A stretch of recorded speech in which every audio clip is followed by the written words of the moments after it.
Hi guys, welcome to the Channel of Love Study Group. Okay, I know it's been a while. I have no excuses apart from I wanted to leave you time to digest the list that I left you on. No, I seriously know that there's been a big gap. Thanks for being patient. I believe that in future I may read the whole book and then upload it afterwards. So you won't have to wait so long for the next instalment. But by all means, you can purchase the book yourself. And or you can go back and study what has already been read. I will just recap though, guys, from where Andrew Carnegie is going to state the benefits here. Napoleon Hill, will you briefly describe the major benefits of organised thinking from the viewpoint of the man who wishes to make the best use of his time and ability? Carnegie, the benefits are so numerous that it is difficult to decide where to begin or where to stop, but these are some of the more obvious advantages of this habit. A. Organised thinking enables one to become the master of his own mind. This he accomplishes by training his faculty of will to control his emotions, turning them on and off as occasion may require. B. Organised thinking forces one to work with definiteness of purpose, thereby enabling him to set up a habit that prohibits procrastination. That's the one I'm working on. Okay. C. It develops the habit of working with definite plans instead of blundering ahead by the hit and miss method. D. It enables one to stimulate the subconscious mind to greater action and more ready response in the attainment of desired ends, instead of allowing the subconscious mind to respond to the tramp thoughts and destructive influences of one's environment. E. It develops self-reliance. F. It gives one the benefit of the knowledge, experience and education of others through the medium of the Mastermind Alliance, which is an important medium used by all able thinkers. G. It enables one to convert his efforts into greater material resources and larger income, since an organised mind can produce more than one that is not organised. H. It develops the habit of accurate analysis through which one may find the solution to his problems instead of worrying over them. I. It aids in maintaining sound health because mind power that is organised and directed towards the attainment of desirable ends has no time to be wasted in connection with self-pity or imaginary ailments. Idle minds tend to develop ailing bodies. J. Last, but by no means least, organised thinking leads to peace of mind and that form of permanent happiness which is known only to the man who keeps his mind fully occupied. No one can be either happy or successful without a planned programme for the use of his time. Planned programmes are based on organised thinking. As I have stated before, the brain is something like a rich garden spot in that it will voluntarily grow a fine crop of weeds if it is not organised and kept busy growing a more desirable crop. The weeds are represented by the stray thoughts that take possession of the unorganised, idle mind as the result of one's daily environment. Study this list of benefits carefully and you will reach the conclusion that any one of them offers sufficient reward to justify all the effort one puts into organising his thinking habits. The sum total of all these benefits represents the difference between success and failure. Success is always the result of an ordered life. An ordered life comes through organised thinking and carefully controlled habits. Like not leaving a book so long before you pick it up again and read it. I'm on it. I'm aware. Hill, I take it from what you have said that work and organised thinking are essentially related. Carnegie, nothing can take place of work as a part of organised thinking. You see, work is thought power translated into physical action. Organised thinking can never be relied upon to become a habit until it is expressed in some form of action. Hill, you have stated that organised thinking begins with the adoption of a definite purpose, that the purpose must be followed by a plan, expressed in action until the action becomes a habit. Now, will you state whether or not one may work as effectively in expressing a plan of action in connection with some form of labour he does not to perform as he can if he performs work like he likes? That he likes. I'm going to reread that part, guys. I got completely lost in there. You have stated that organised thinking begins with the adoption of a definite purpose, that the purpose must be followed by a plan, expressed in action until the action becomes a habit. Now, will you state whether or not one may work as effectively in expressing a plan of action in connection with some form of labour he does not like to perform, as he can if he performs work that he likes? Carnegie. A man will always be more effective when engaged in the sort of work he likes best. That is why one's major purpose in life should be of his own choice. People who drift through life performing work they do not like, merely because they must have an income as a means of living, seldom get more than a living from their labour. You see, this sort of labour does not inspire one to perform service in an obsessional desire to work. It is one of the tragedies of civilization that we have not found a way to give every man the sort of work he likes best to do. That sort of work is never a drudgery. Hill.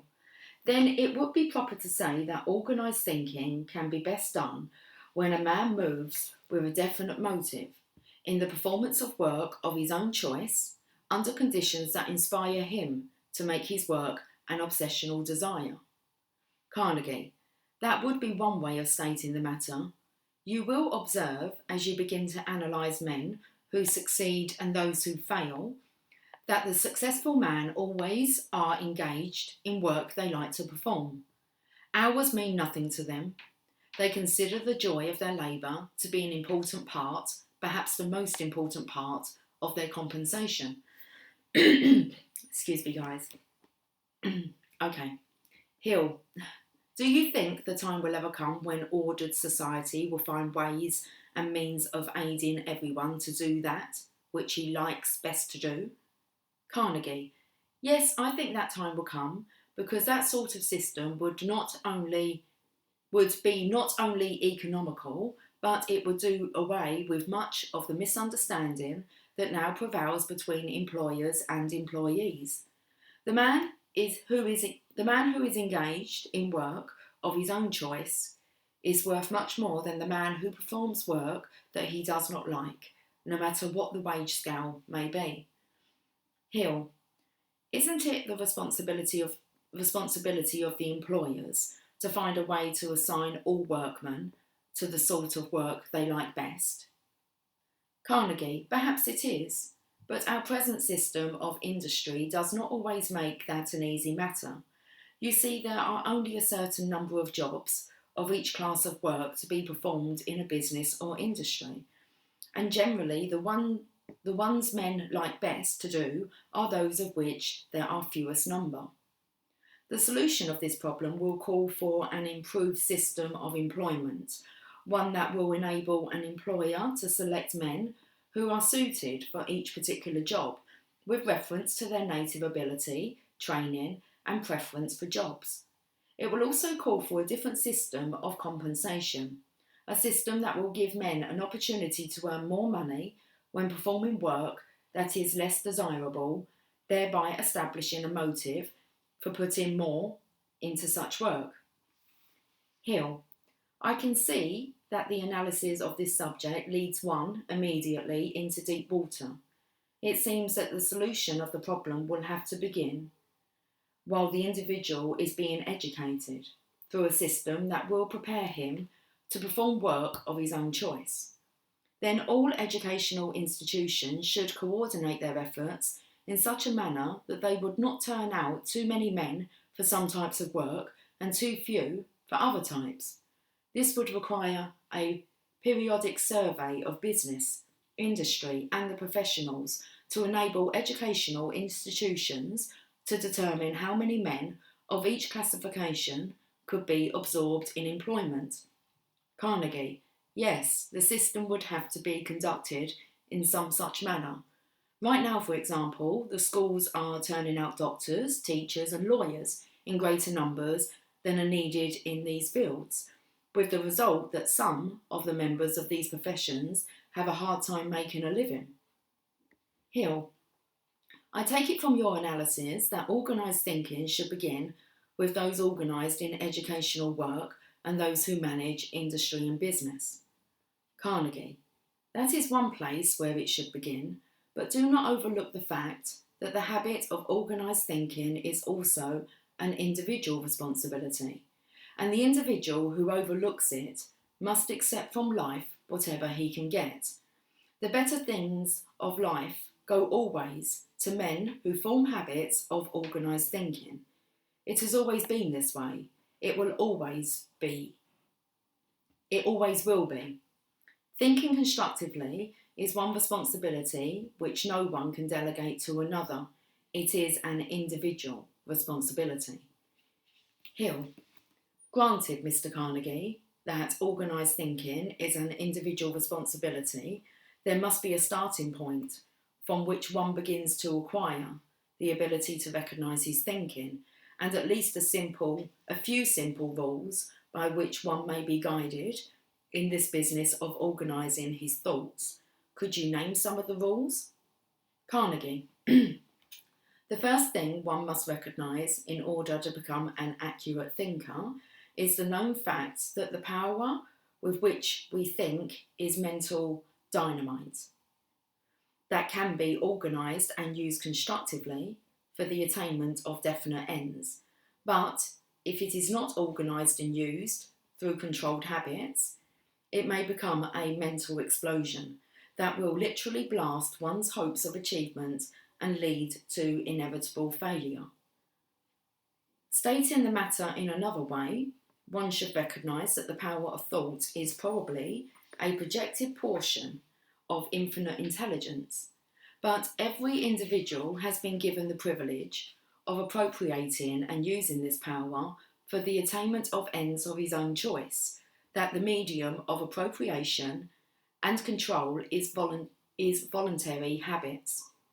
One cannot control infinite intelligence, but one can control his own mental and physical habits, thus indirectly he may appropriate and use infinite intelligence, because infinite intelligence fixes one's habits and makes them permanent and automatic in their operation.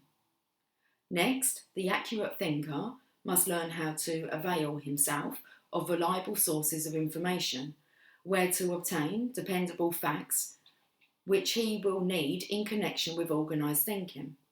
Guesswork and hopeful wishing, the most common sources of information to a majority of the people, can never be relied upon to supplant accurate sources of facts. Here is where the mastermind principle comes indispensable, as it enables one to supplant his own stock of knowledge with the knowledge, education, experience, and native ability of all others with whom he has a mastermind alliance. If one chooses his mastermind allies wisely, as most successful business and industrial leaders choose theirs, one may have at his command the most reliable sources of knowledge that schooling and human experience have to offer. Thus, in his business of thinking, planning, and organising, he has not merely his own brain to guide him, but the brains of each member of his mastermind alliance. There is no escape from the fact that the formation of a mastermind alliance is one of the most important major steps one must take in order to organise his thinking, evidence of which may be found in the fact that all successful people are allied in one way or another with others whose knowledge they use freely. Without such an alliance, there can be no such reality as effective organised thinking, and this for the reason that one brain, no matter how capable it may be, is never complete by itself.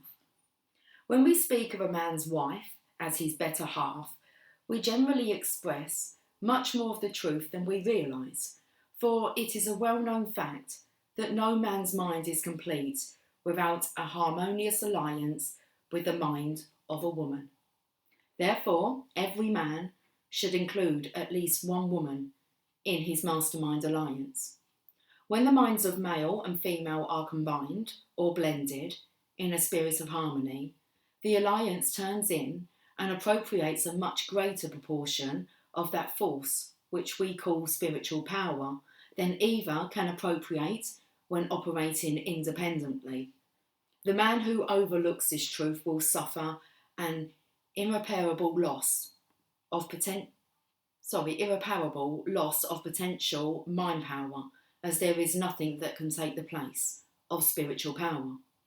Now, I cannot tell you what spiritual power really is, but I assume that it is simply a greater volume of infinite intelligence than that which is available where the feeling we describe as spiritual is not present. There are certain emotions which lift one into this exalted feeling, such as the emotion of love and the emotion of faith. While one's mind is stimulated by this exalted feeling, the faculty of the imagination becomes more alert. One's words take on a magnetic influence that makes them impressive. Fear and self-limitation disappear, and one dares to undertake tasks he would not think of beginning when his mind is stimulated only by the purely mental processes of enthusiasm and desire. Hill, do you mean, Mr. Carnegie, that one may so relate himself to others under the mastermind principle that he may lift himself above the ordinary processes of mental operation of the mind and place himself under the guiding influence of that power known as spiritual? And this too is a part of organised thinking? Carnegie, I mean precisely that. The term organised thinking means everything the two words connote. That is, thinking based on every known advantage, every known mind stimulant, every known source of accurate knowledge, and the highest form of ability, whether it be native ability or acquired ability, whether it be individual ability or the ability available to one through the minds of others. Hill, pardon my seeming facetiousness, I can't say this word. Okay, facetiousness. But I take it from what you have just said that a man who is highly skilled as an organised thinker is a sort of Superman. Carnegie, to be candid, you are correct, and I am glad to know that you have at last caught the full significance of what I have been trying to tell you, namely, that the power of thought is an irresistible force, that it has no limitations save those set up by the individual, either by his lack of understanding of the possibilities of thought power or lack of knowledge as to how to organise, appropriate and supply this power. Hill, what about the man who acquires great knowledge in connection with organised thinking, but uses his power unfairly to gain advantage over others? Is there not a danger in teaching men how to become supermen in view of the fact that some men have great capacity to use their minds, but lack a well-grounded sense of moral obligation to others? Carnegie, an all-wise creator has provided for such a circumstance, evidence of which may be found in the fact that the man who uses his mind power to damage or destroy others soon eliminates himself by the loss of his power, and the Creator has also very wisely provided that this sort of power is something that cannot be passed on from one to another through physical hereditary. It is a power that each individual must acquire for himself, or he does not become privileged to benefit by it. Go back into history and examine the records of those who have undertaken to become world conquerors and observe what happened to them. Nero, Alexander the Great, Julius Caesar, Napoleon Bonaparte, and others of similar determination made great strides toward world domination, But look what happened to them and their achievements. Not one of them accomplished his aim. Not one of them passed on to his followers any means by which he gains could be maintained, by which his gains could be maintained. But these selfish leaders did pass on to their followers a curse that wiped out all the gains they made. Apply the principle anywhere you choose, at any period of civilization, and observe that the effect is the same. Only the gains of men who use their mind power beneficially have been preserved. Study the gains made by Nazarene, for example, and observe that although they were infinitesimal during his lifetime, they have lived and spread down through 19 centuries until the influence of Christianity is now a recognised force in every part of the world. Give yourself no worry over the man who uses his mind power for the detriment of others, for he has fixed his own destiny by the nature of his deeds. If he is not cut down sooner, he will be wiped out within the accepted 70 years of average age that men live. The trend of civilization is upward, and though the line may zigzag upward and downward at given periods, it moves externally upward as a whole. Wise men recognise this truth and adapt themselves to it. Hill, I agree with what you have said, Mr. Carnegie, but there are so few wise men. The world seems populated with too many who either fail to recognise the advantages of relating themselves to others helpfully, or grossly neglect to do so, believing, no doubt, that they are smart enough to make their own rules of life and get by with them. What should be done with or for such people? Should they not be either taught or forcefully made to conform to the rules of decent human relationship? Carnegie. Yes, they are forced to conform to a certain extent.